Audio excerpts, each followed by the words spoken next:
thinking, here we go. These filmmakers looked at Stoick the Vast. They thought, we've got a big, hairy chief who's short-tempered, and he's the head of the hairy hooligans. Gerard Butler's our boy. I don't know whether they kind of came to you with this notion of, we want to bring a certain amount of Gerard Butler to this guy, or whether you could see what they were looking for in you for...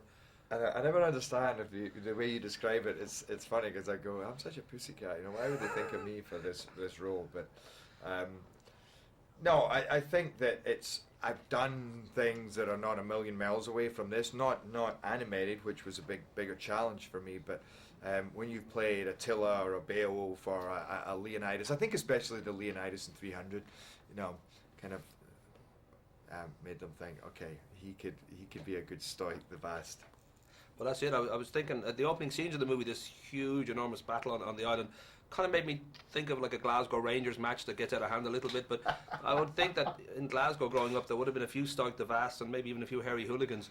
I don't know whether getting into this sort of frame of mind, and he is a sensitive guy, as you're saying, he's got issues with his son, that he really wants this son to be the man that he hopes he's going to be, and it takes him a while to accept the fact that he's different. But would this kind of job be easier, or would it be more difficult, given that you are just using entirely your voice to convey all this?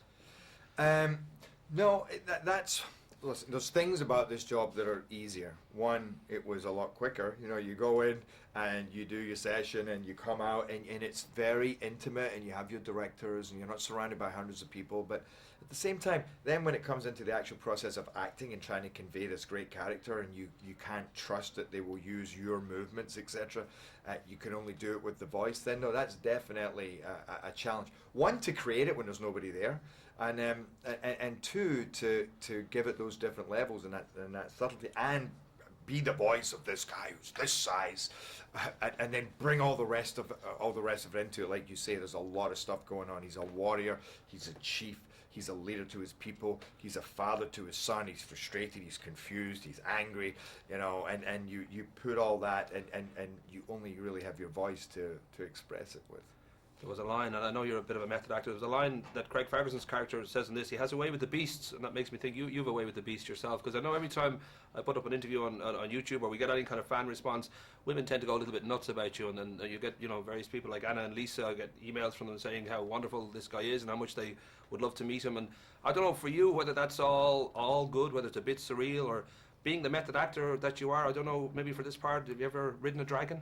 Have you ever sort of felt that you're... That was a lot of things you just said. Yeah, wasn't it? Basically, I was making my way to the line, have you ever ridden a dragon? Yeah. I just wanted to try and find a way to get to that Which line. you could have cut out 2 minutes and just said, have you ever ridden a dragon? Oh, yeah, but I just thought you mightn't understand what exactly I was getting at. Well... Double entendre, you see. I've never been on top of a dragon, right? But I've had sex with one. So right. Ridden a dragon, depends, yeah. Cool. I've ridden a dragon, but that I've works. not, had a ride on a dragon. The very, very last thing, because I know I've got to go now, is that all the good looks, sexiness, all the kind of charm you've got is your Irish blood. And I think I might have asked you before, but I can't remember if we ever got to it. Do you know where exactly that this line ends up in Ireland, if there is a sort of family route? Oh, so there's a lot of, my family came originally from Donegal, Pettigo, which is a tiny little place in Donegal, and then from just outside Dublin in... Oh my God! It's pretty much Dublin. Right. Okay. It's just beside Dublin. Creek. Oh my God! What's Creek. the town? Just. Wow, there's lots of towns just out Tallaght. It's on the water, and where we film Rain of Fire as well. There's a Sally Gap, and then Wicklow. Ah, okay. I'm from Wicklow. I was thinking, I'm trying to think outside Dublin. I was going left, and we're down here. I know, my memory's just so rock and roll right now. But yeah, rock and roll. Okay. I like that you say that.